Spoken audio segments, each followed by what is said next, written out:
Gonna do a quick video on replacing the transfer case switch on this is an O2 Jeep Liberty. They use the same transfer case in a lot of vehicles. The most common issue with the switch is that it works backwards when you're in two-wheel drive. The part-time four-wheel drive light's on. When you put it in four-wheel drive, the light turns off. It's no problem. You could ignore it, leave it forever. It was just bugging me that it was on the dash all the time. So anyway, we're at the back of the transfer case here, and you're going to be able to see this switch because I can shove my phone up in there, but when you're working on it, you can't see it. You'll just have to reach in and feel. So you can see here, back of the transfer case, there's this bolt, and then you get to the switch. It's, I'm guessing, I don't know, 10 inches in from the back, just a rough guesstimate. So yeah, disconnect the plug. It's a 2-wire sensor, as you can see. Opposite end of the 2 wires, there's a little tab right here that you have to squeeze to unlock it. Now on your this sensor screws in, so on your vehicle that tab could be facing forward, to the left, to the back, wherever, just depends on where the switch landed. So you squeeze that tab, wiggle, pull the connector off. It's a little hard, but yeah, just work at it, you'll get it off there. And now let's go talk about the tools needed. So you'll need an 1.5 inch or whatever the metric equivalent is. I'm sure you could Google that up. 1.5 inch socket. This is a 3/4 inch drive. You don't need such a monster, but I couldn't find my 1.5 inch socket in 1/2 inch drive. I just grabbed this. I already have it, so what the heck. Putting the socket onto the ratchet and then getting it on there, I couldn't get it to get onto the sensor really well. It was kind of like, it was just barely grabbing. So what I did was I put the socket onto the sensor, then just set the ratchet into the square, didn't lock it in, pop it loose.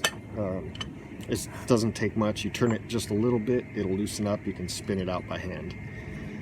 If you had one of these style wrenches with the offset, it might work. I don't have one in 1.5 inch, so that wasn't gonna fly. I initially thought I could use a big crescent wrench, but no, the sensor's kind of down into a hole, sort of, and yeah, the straight wrench would not have worked. You need that offset to get in there.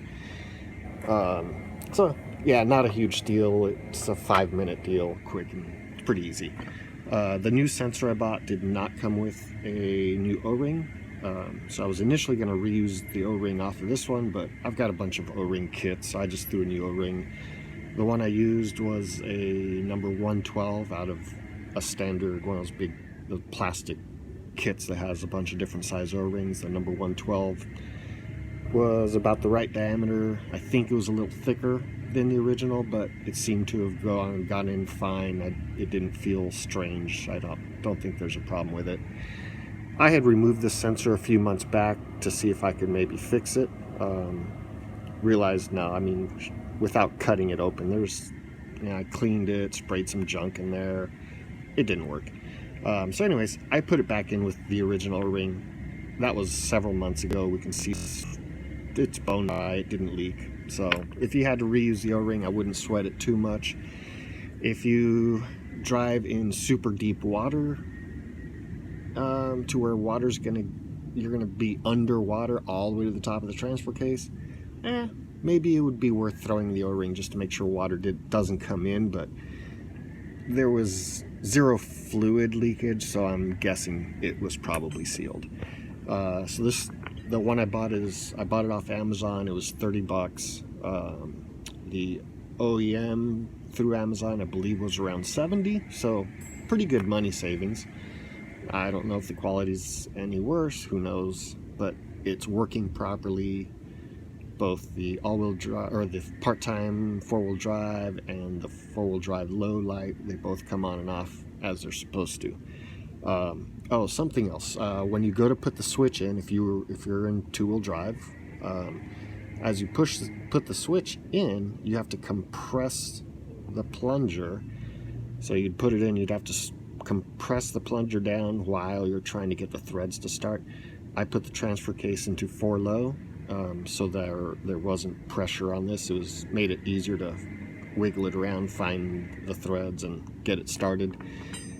It's kind of a goofy angle. You're working from the back with your hand kind of cranked around, so just wiggle it around, keep fiddling till you get it to line up. Make sure it threads in by hand a few turns till the O-ring hits. You don't want to get it cross-threaded and then throw the socket on there and crank on it and screw your threads up. If you're using a huge ratchet like this, don't go crazy with the torque, because you've got a lot of leverage out here. I don't know what the torque spec is for this. I would say just bottom it out and a little nudge to kind of lock it. Don't have to get crazy. So yeah, this socket's pretty much the only thing semi-special that you'll need is a big socket, and most people who just do hobby work at home might not have a big huge socket, so you might have to buy one. It's still better than tearing the interior of the car all apart to do it from the top. I saw a couple videos that said that's the only way to do it, and yeah, there's no way. I would have dealt with the light on the dash. I'd have pulled the dash and pulled the bulb out before I tear the whole inside of the car apart. But being able to do it from the back, it's so worth it. And $30 for the part, to me, it was very well worth it.